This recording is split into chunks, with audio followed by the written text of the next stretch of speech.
The patrol officer glanced at the driver's license, then at the car, then back at the driver. "You sure you can afford to drive something like this?"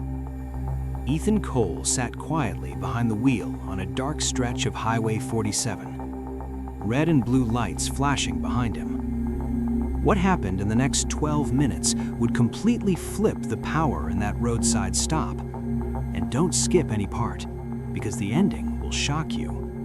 If you enjoy stories where assumptions collapse in real time, subscribe. We post new stories daily. February 18th, 7:42 p.m. Highway 47, just outside Brookfield. Ethan Cole, 34 years old, tech consultant, small business owner, no criminal record, no traffic violations in 5 years. He's driving a black 2024 luxury sedan, clean, polished, expensive. He's wearing dark hoodie, work boots, faded jeans, baseball cap. He doesn't look flashy. He looks ordinary.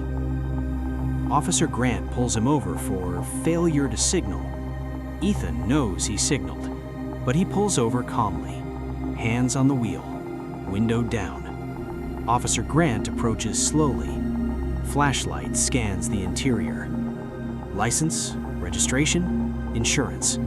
Ethan hands them over without a word. Grant studies the license, looks at Ethan again. "You own this vehicle?" "Yes, sir." Grant smirks. "Must be nice."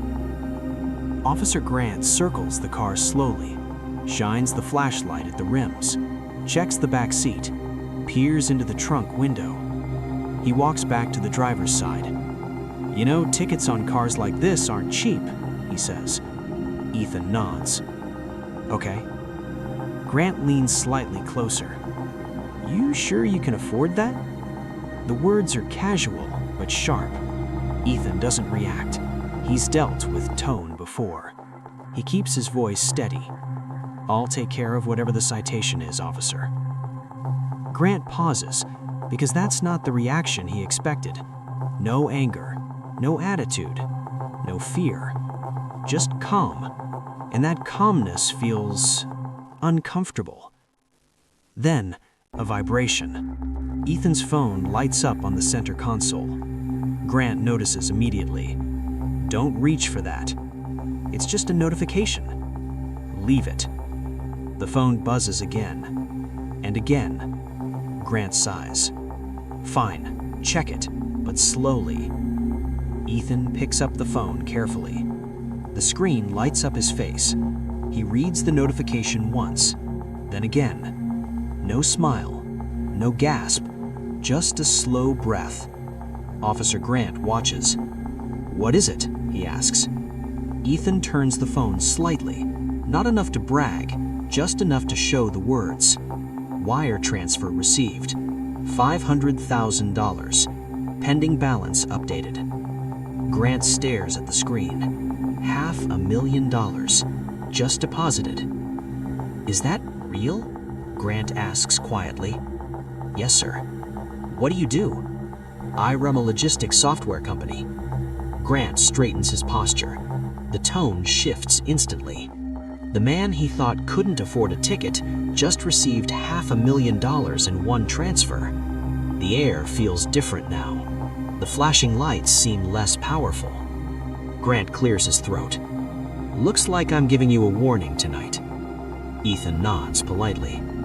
"Thank you." Grant hesitates. "You understand why I stopped you?" "Yes, sir." Silence lingers. Grant hands back the documents. "Drive safe." But Ethan doesn't drive off immediately. He looks at the officer. Not angry, not smug, just steady. "You thought I couldn't afford it." Grant shifts slightly. "I didn't mean..." "It's okay," Ethan says calmly. Then he adds something unexpected. "Money doesn't change who I am, but assumptions can change how you treat people." Grant doesn't respond, because he knows it's true. Ethan pulls away slowly. No speeding, no drama, just gone. Later that night, Ethan sits in his home office. The $500,000 transfer was from a contract closing. 2 years of work, late nights, risk, sacrifice. He thinks about the traffic stop, not the money, the moment. He realizes something important. If he had reacted with anger, if he had snapped back, the situation could have escalated. Instead, calm protected him, control protected him, and silence revealed the truth. The next week, Officer Grant attends a departmental training session. Body cam footage from routine stops is reviewed. The footage from Highway 47 is included, not as punishment, as education. Professional tone matters, the instructor says. Grant watches himself on screen, hears his own words. "You sure you can afford that?" It sounds worse when played back.